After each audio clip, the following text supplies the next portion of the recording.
देखिए, नीतीश जी, ये कोई पहली बार उन्होंने कोई डेरोगेटरी बयान नहीं दिया है। मैंने यही बात कही, 2 साल से नीतीश जी का जो आओ भाव भंगिमा है वो दिख रहा है कि कहीं ना कहीं उनको कुछ मानसिक परेशानी या तकलीफ है। और ये बात मैंने शुरू नहीं की, नीतीश जी के सबसे ट्रस्टेड कोलीग यहां पर सुशील मोदी जी रहे हैं। पहली बार अगर मुझे डेट ठीक से याद है तो 11 नवंबर 2023 को सुशील मोदी जी ने यह कहा कि नीतीश जी की मानसिक हालत ठीक नहीं है, उनको इलाज की जरूरत है। उसके बाद कम से कम 10 बड़े नेताओं ने अलग अलग समय में पिछले 2 साल में कहा है। सामान्य लोगों में तो, जनता में तो ये चर्चा आम है। इसलिए नहीं क्योंकि इसी नीतीश कुमार को तो लोग यहां सुशासन बाबू कहते थे। आज ये लोग क्यों कह रहे हैं? लोग इसलिए कह रहे हैं कि हर दूसरे तीसरे दिन लोग देखते हैं कि नीतीश कुमार कुछ बेतुकी बात कह देते हैं। लोग जो उनसे मिलने जाते हैं आग कहते हैं कि पहचान ही नहीं रहे हैं। जो मैं आपको कैमरे पे कह रहा हूं, नीतीश कुमार अपने कैबिनेट के जितने मंत्री हैं उसका नाम नहीं बता सकते बिना कागज देखे हुए।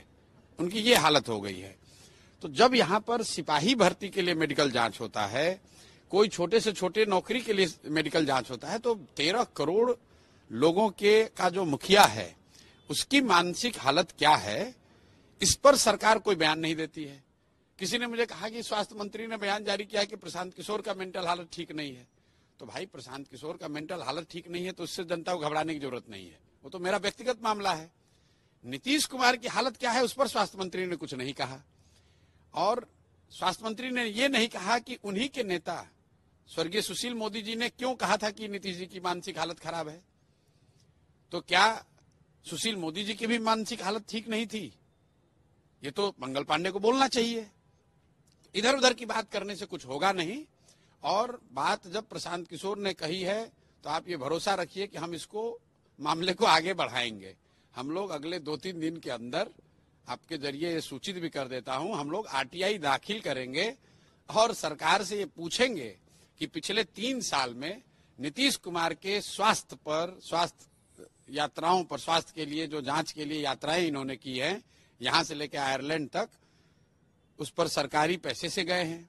तो आरटीआई के एम्बिट में है, सरकार को जवाब देना पड़ेगा कि कौन से जांच हुए, कौन इनके स्वास्थ्य की क्या हालत है। ये समझ रहे हैं कि भाई इस बात को टाल देंगे।